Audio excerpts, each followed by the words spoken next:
And today I'm happy to introduce you to Umbraco Automate.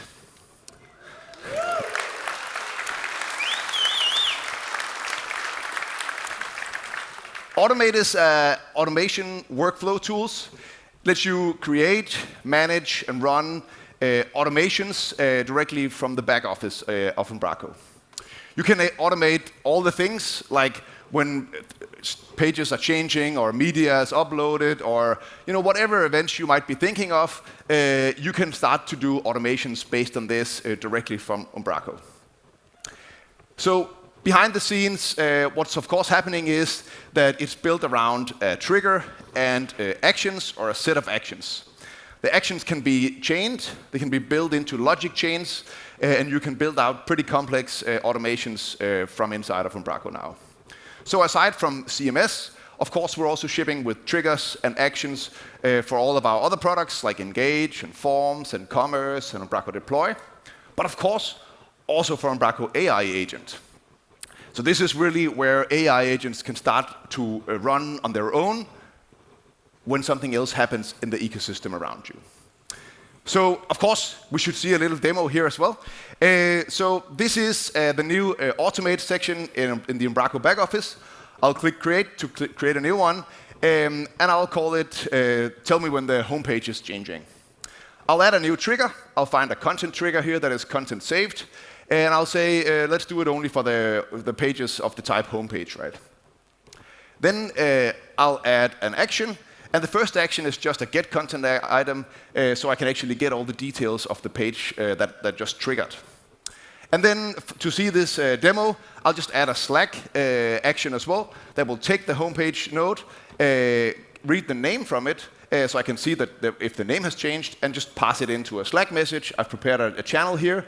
And now when I go over to the content section, and just save the home page again. I don't technically need to do any changes. You will see that a message now, when I tab over to Slack, is there with the name of the actual home node right there in Slack. It's super easy to set up, as you just saw. You can reference variables from previous steps or all the way back from the trigger. But let's do something a little more fun. So back in the Automate section, instead of sending off the message to Slack, let's actually run an AI agent on top of it. So I've prepared a SOMI summarizer agent, and I'll just send off the prompt to summarize the page. And since LLMs are pretty good at understanding JSON, I'll just give it the JSON representation of all the properties on my document. So sending this off. And now instead of Slack, let's just try something else. So imagine we're connecting this to an external system. So I'm just shooting out a webhook here. So doing an HTTP request, I'll do a post request, and I'll pass on the response that I just got from the agents.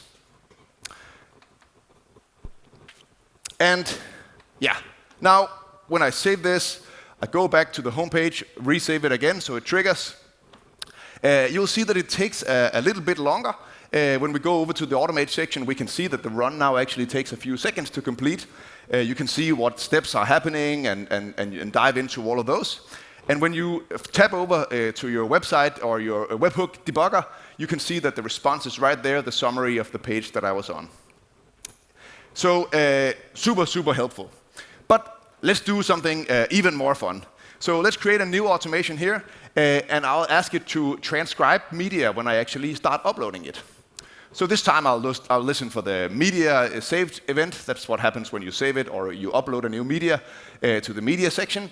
And when that happens, we have an AI action as well that is to transcribe.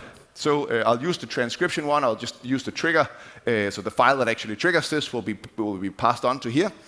And this time, instead of sending the content somewhere or doing something with an external system, we will use an action to actually update the content that's in Umbraco, right?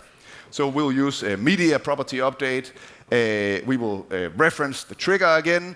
We will put it on a property that we call content. I've prepared that already. And then we'll just use the value again from the transcription. So, yeah, saving this. Going back to the media section again, and opening any folder. Now I'm just in the audio folder, of course, dragging in our MP3 file, and you'll see that it's actually really, really fast. So I click in, and it's already there. The transcription is in the content field already of the podcast.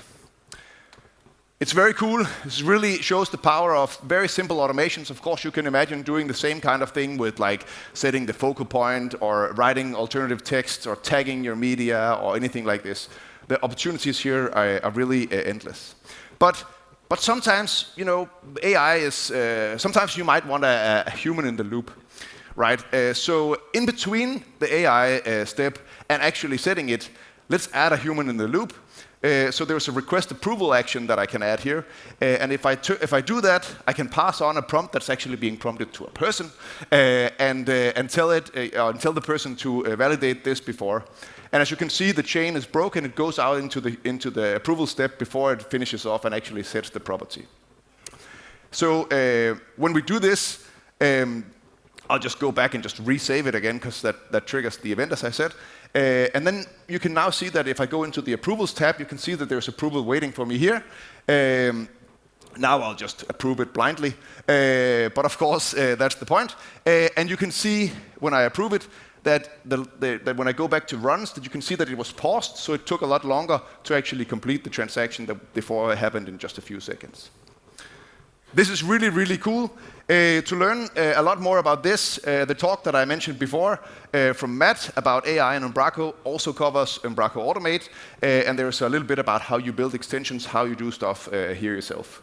So go ahead and watch that. I think the talk is tomorrow at 10. Yeah. But of course, this should not only be for HQ packages.